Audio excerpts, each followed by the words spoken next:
José María Fernández Colavida, el Kardec español. Murió pobre desde el punto de vista material, pero no obstante dejó una herencia incalculable. Nacido 15 años después de Allan Kardec, José María Fernández Colavida vio la luz en Tortosa, en la provincia española de Tarragona, el 19 de marzo de 1818. Hijo de padres afortunados, recibió en sus primeros años una buena educación. Su padre, don Pío Fernández, era secretario del gobierno militar y político de Tortosa. Eran 8 hermanos, de los cuales José María era el mayor. La familia sufrió persecución política y su padre fue desterrado, por lo que José María, a la edad de 16 años, tuvo que abandonar los estudios y alistarse como voluntario en la Primera Guerra Carlista del 1835. Este conflicto dura largos 7 años, hasta que es apresado en Morella y con el grado de teniente coronel es deportado a Cádiz junto a otros prisioneros. Durante ese trayecto se entera del fusilamiento de su padre tras ser descubierto con su familia en una masía. Su madre también había desencarnado, pero en su caso fue la imprudencia de un cazador la que acabó con su existencia. El 25 de septiembre de 1841, Fernández Colavida queda en libertad, llegando a Tortosa el 10 de octubre de ese mismo año. La guerra había mermado a su familia y bienes, por lo tanto emigra a Francia, donde aprendió y estudió la lengua francesa. A su regreso a España, se instala en Barcelona y, aunque los recursos no le sobran, logra terminar la carrera de notario, en lugar de una científica más larga, que era su deseo. Pero en este caso tampoco pudo ejercer su profesión a causa de una reforma del notariado y temas políticos del año 1844, por lo que se dedica a habilitado de clases pasivas.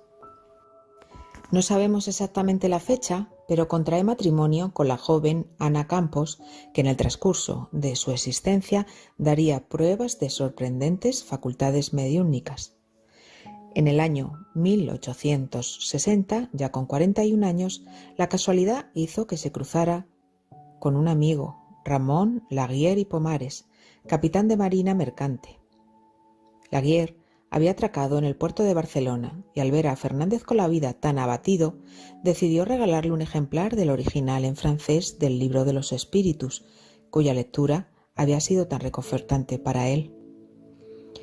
Colavida se entregó arduamente a su lectura y al día siguiente fue al barco de su amigo para hablar con Laguier de los principios de la doctrina.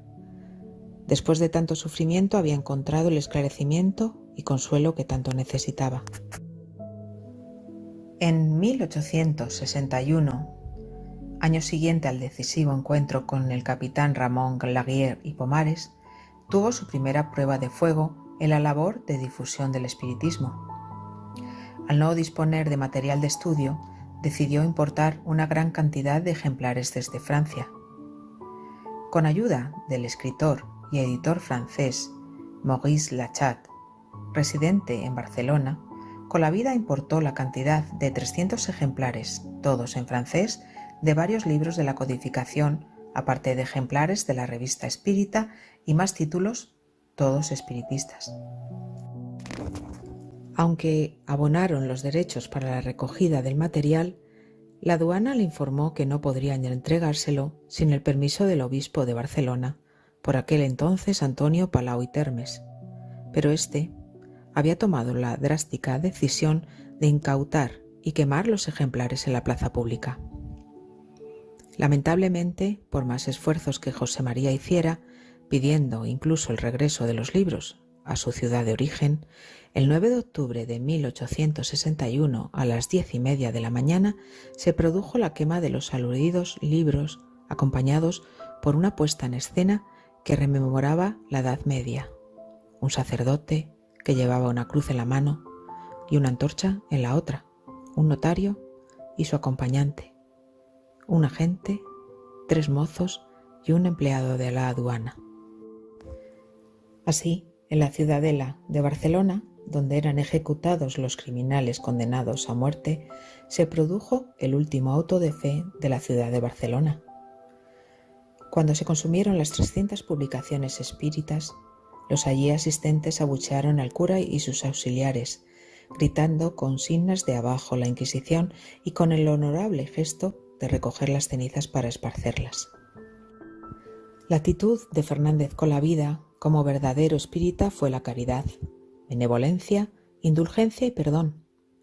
Como el propio Fernández resaltó, puede quemarse el cuerpo, pero no el alma. Puede entregarse a las llamas el libro, pero no la idea. El espíritu y la idea se ciernen siempre sobre nuestras cabezas. No mueren nunca. Marchan con el tiempo a través de las edades y de todas las generaciones, hasta la consumación de los siglos. Tanto significó este episodio para la libertad de expresión que se abrieron grandes disputas, tanto en la prensa como en los círculos políticos, llegando incluso al Congreso de Diputados y al Senado de España. Con todo lo acontecido, el número de adeptos a la doctrina aumentó considerablemente. ¿La razón? La repercusión tan importante que tuvo el auto de fe. Esta locura fue predicha por la espiritualidad superior, que en varios comunicados a Allan Kardec y a Fernández Colavida ya les avisaron que esta desgracia iba a hacer un gran bien a la propagación del espiritismo. Pasaron 9 meses cuando desencarna el obispo Palau. Poco tiempo después se presentó espontáneamente a uno de los médiums de la Sociedad Parisiense de Estudios Espíritas de Allan Kardec. Si estáis interesados en el comunicado, lo podéis encontrar en el libro Divulgación del Espiritismo, escrito por Simón Privato. Kardec envió el comunicado a Fernández Colavida y no tardó mucho Antonio Palau en manifestarse en el centro espírita dirigido por Fernández, comprometiéndose a ayudar a la causa espírita. En esa misma ocasión predijo que en la Ciudadela, donde hizo quemar las publicaciones, se cultivarían jardines. Ciertamente, en 1868 se construyó un parque en su lugar. Se había incrementado la demanda de los libros espíritas en España, así que Fernández Colavida sintió que había llegado el momento de publicar el libro de los espíritus en español. Esta publicación le costó trabajo intelectual, esfuerzo financiero y sufrir los castigos de la intolerancia, pero entre 1863 y 1864 salió a la luz la primera traducción al español del libro de los espíritus. El 27 de julio de 1864 editó el libro de los médiuns. Estas traducciones muestran desde el punto de vista lingüístico una fidelidad exhaustiva y eran las únicas traducciones que la Sociedad Anónima de la Caja General y Central del Espiritismo de París, propietaria de los derechos de autor de las obras de Allan Kardec, aprobaba y recomendaba en idioma castellano. Por aquel entonces, el siguiente obispo de Barcelona, Pantaleón Monserrat Navarro, quiso prevenir los peligros de la población, prohibiendo la lectura de esa obra y ordenando a los fieles que entregaran los ejemplares a los párrocos respectivos. Querían destruir el libro, pero sin tener el mismo revuelo que tuvieron en octubre de 1861. En 1868 ocurre en España un acontecimiento político, la Revolución Gloriosa, hecho que propició la promulgación el 6 de junio de 1869 de la Constitución Democrática, que estableció la libertad de culto, de expresión, de imprenta, de reunión y de asociaciones, favoreciendo las labores espíritas. En esta nueva situación, Fernández Colavida fundó la Sociedad Barcelonesa Propagadora del Espiritismo, responsable del trabajo editorial y la primera librería espírita en Barcelona. En 1869, esta sociedad publica en entregas periódicas la traducción del Evangelio según el Espiritismo, que en septiembre de ese mismo año ya tenían disponible el formato de libro. En 1871 se imprime El cielo y el infierno, y en enero de 1872 se logra la publicación de la Génesis, todas ellas de Allan Kardec y traducidas al castellano por Fernández Colavida. Esta sociedad se encarga de editar más traducciones de libros de Allan Kardec y demás títulos espíritas. En 1869, tras la desencarnación de Allan Kardec, el 31 de marzo, Fernández Colavida vio la necesidad de publicar en Barcelona una revista a semejanza de la Revue Spirit y de las revistas espíritas aparecidas en estos años en Madrid y en Sevilla. Así pues, en mayo de 1869 apareció el primer número de la revista espiritista Periódicos de Estudios Psicológicos, que a partir de febrero de 1876 pasaría a denominarse Revista de Estudios Psicológicos. Y como no, el 31 de julio de 1876, el por entonces obispo de Barcelona, Joaquín Lluís i Garriga, recupera la estrategia de prohibir a través de una circular la revista de estudios psicológicos y ordena a sus fieles la entrega de los ejemplares de la publicación a sus párrocos. Fernández Colavida vivió siempre de su actividad profesional, jamás se benefició de su labor espírita, sino todo lo contrario, ya que gastaba su dinero en poner en marcha la divulgación del espiritismo. Fue fundador y presidente de la Sociedad de los Amigos de los Pobres y de la Sociedad de Auxilios Mutuos bajo la invocación de Jesús de Nazaret.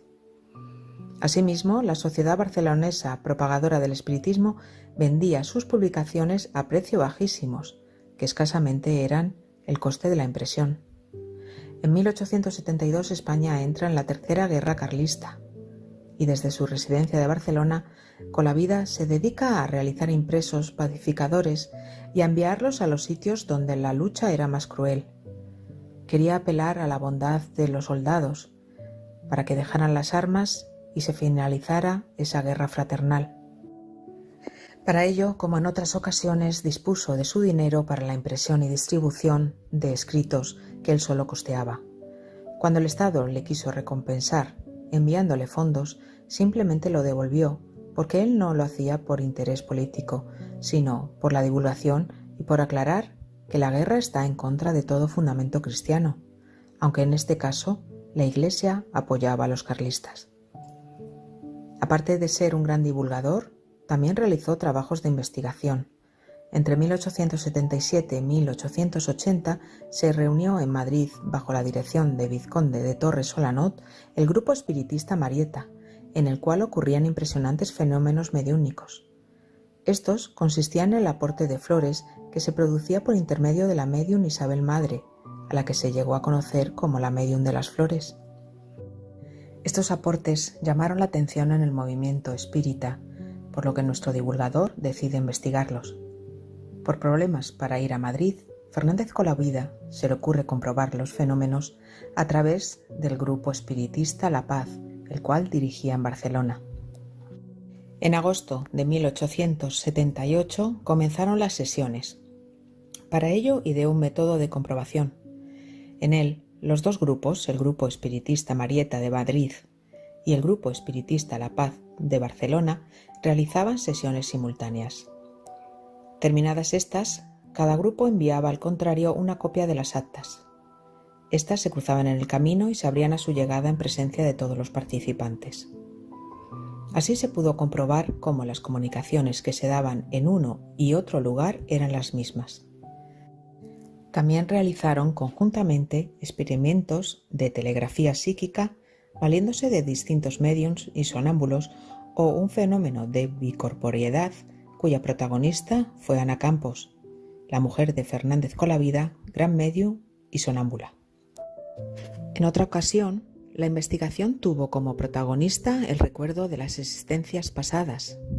Para ello, en 1887, en una sesión del grupo Espírita La Paz, Fernández Colavida, que conocía y practicaba el magnetismo, incluso antes de hacerse espírita, magnetizó a un sonámbulo y le hizo recordar sus 4 últimas existencias. En esta investigación, un segundo y tercer magnetizador comprobaron que no había error y por ello pasó como el pionero en la prueba de reencarnación. El trabajo espírita nunca lo realizó para destacar personalmente, sino por un deber ante su conciencia. Era significativo el trabajo epistolar que realizó. Algunos le llamaban el nombre de las 1000 cartas, por la gran cantidad de correspondencia con consultas espíritas que le llegaban. Cualquier ciudadano, fuese pudiente o pobre, acudía en demanda de consejo y explicaciones sobre los fenómenos espíritas. Tuvo grandes amigos, con los que creó un vínculo fraternal, como Miguel Vives y Vives, el vizconde de Torres Solanot o Amalia Domingo Soler. A esta última le donó el material de estudio doctrinario que ella tanto anhelaba. En septiembre de 1888 se realiza en Barcelona el primer Congreso Internacional Espiritista, donde es nombrado presidente honorario, y es aquí donde se acuña el apodo del Kardec español. El 5 de mayo de 1882 desencarna su esposa Ana Campos, y 3 años después con la vida enferma. A pesar del creciente sufrimiento físico, no perdió en un solo momento su admirable lucidez. En la mañana del 1 de diciembre de 1888, Amalia Domingo Soler recibe el aviso de que Fernández Colavida está expirando.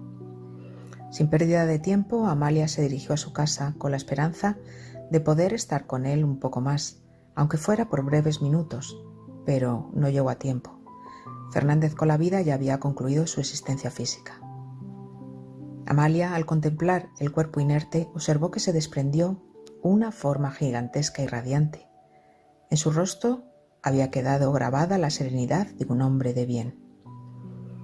En la revista Espiritista, periódicos de estudios psicológicos del mes de diciembre de 1888, el vizconde de Torres Solanot hablaba así del cambio físico que sufrió el cuerpo carnal de Fernández Colavida. Y nótese otro detalle digno de atención.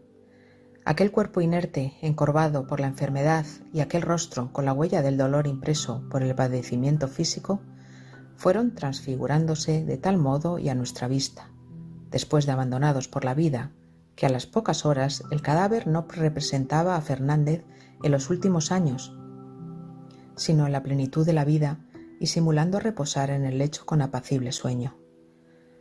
Aquel aspecto del cuerpo yacente era, a no dudar, reflejo exacto de la tranquilidad y alegría que gozaba el espíritu, libre de las cadenas de su prisión planetaria y con la lucidez del que no sufre turbación al verificar el tránsito, dándose inmediatamente cuenta de su estado, para lo cual sirven a la vez el conocimiento de las leyes del mundo espiritual que nos da el espiritismo y el grado de adelanto que, a virtud de sus buenas obras, conquistó el ser desencarnado.